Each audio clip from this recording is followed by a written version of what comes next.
आपी आ गए तुम लोग। कैसी रही शॉपिंग? बहुत अच्छी रही। ये देखिए, ये ड्रेस लिया मैंने शिफा के लिए। इस ड्रेस में मेरी दुल्हन बहुत प्यारी लगेगी।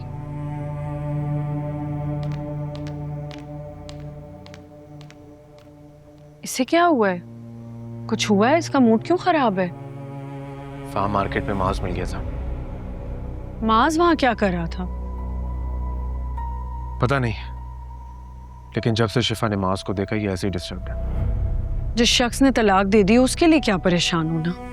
मैं चाहता हूं कि यही बात आप लोग इसको समझाएं। मांस इसका कल था और मैं आज। लेकिन अगर ये इसी तरह मांस के बारे में सोचती रहेगी तो मुझे तकलीफ होगी ना आपी। नहीं शाजिर, तुम परेशान मत हो। शिफा अब तुम्हारी ही पाबंद रहेगी, तुम फिक्र ना करो। जरूर। ड्रेस देखें और देख के बताएं कि मेरी चॉइस कैसी है। भाई तुम्हारी चॉइस है, मामूली तो नहीं होगी। चले, मैं चलता हूँ। चलो, अल्लाह हाफिज।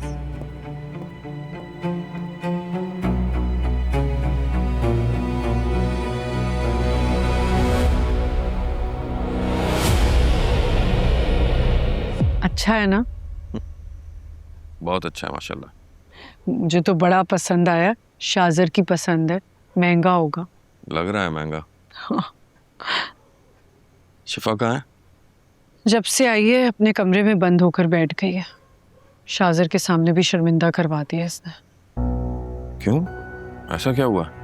माज मिल गया था मार्केट में। शाजिर शिफा से शादी कर रहा है, ये बात उसे अच्छी नहीं लगी तो बुरा बिहेव किया।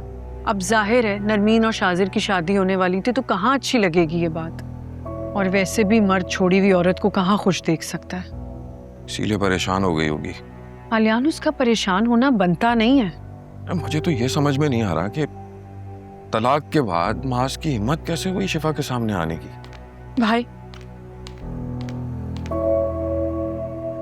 मैं शाजिर से निकाह नहीं करूंगी। क्या मतलब निकाह नहीं करूंगी? मैं आप लोगों को बताना चाह रही थी, जो कुछ भी हुआ है वो सब शाजिर की वजह से। शाजिर ही वजह है जिसकी वजह से तुम्हारा भतीजा आज जिंदा है। तो आप क्या चाहती हैं? उमैर की जिंदगी का बदला मैं उससे शादी करके चुका हूँ। अच्छा, तो आज बात बदले पर आ गई है। तब क्या था जब शाजिर ने करोड़ों रुपए तुम्हारे बिजनेस में लगाए थे, तब तुमने और तुम्हारे साबका शौहर ने खुद से क्यों नहीं सवाल किया? जब मास को शाजिर नई बाइक दे रहा था और दीगर तोहफों से नवाज रहा था, तब तुम्हारी गैरत कहाँ सो रही थी जो आज हमें एहसास दिलाने आ गई हो? भाई, मैंने फैसला कर लिया। कैसा फैसला? निकाह नहीं करोगी तो इस घर से भी चली जाओ।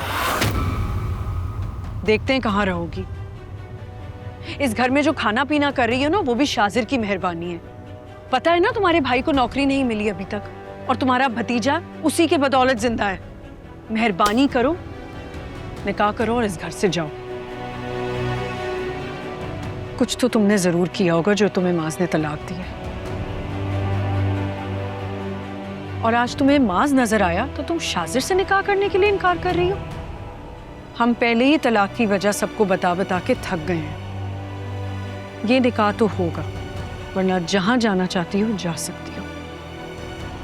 एहसान मंद होना चाहिए तुम्हें तो शाजिर का, वरना बेवा और तलाकशुदा को पूछता कौन है आजकल। और तुम्हारे नखरे ही नहीं खत्म हो रहे। जरा बाहर निकल के देखो, लग पता जाएगा तलाकशुदा के साथ सलूक क्या किया जाता है। और तुम क्या समझ रही हो कि हम सारी जिंदगी तुम्हें इस घर में बिठा के खिलाएंगे? इसको समझा दे, अगर इसने हमें शाजिर के सामने दोबारा जलील किया तो हमारा जीना मरना इसके साथ खत्म है।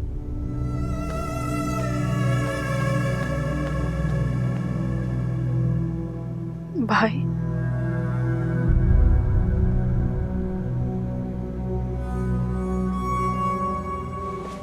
देखो,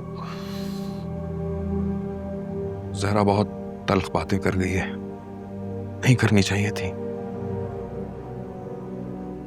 लेकिन शिफा, हकीकत भी तो यही है। किसी बड़ी उम्र के शख्स से या बच्चों के बाप से शादी करने से बेहतर है शाजिर के लिए मान जाओ। शाजिर बहुत अच्छा है, कितने एहसानात हैं उसके हम पर। और अब तुम ऐसा करोगी तो मैं क्या मुंह दिखाऊंगा उसे? पहले ही शाजर के बोझ तले दबे हुए हैं,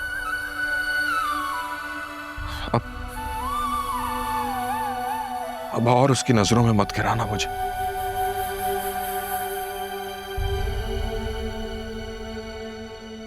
खुश रहो।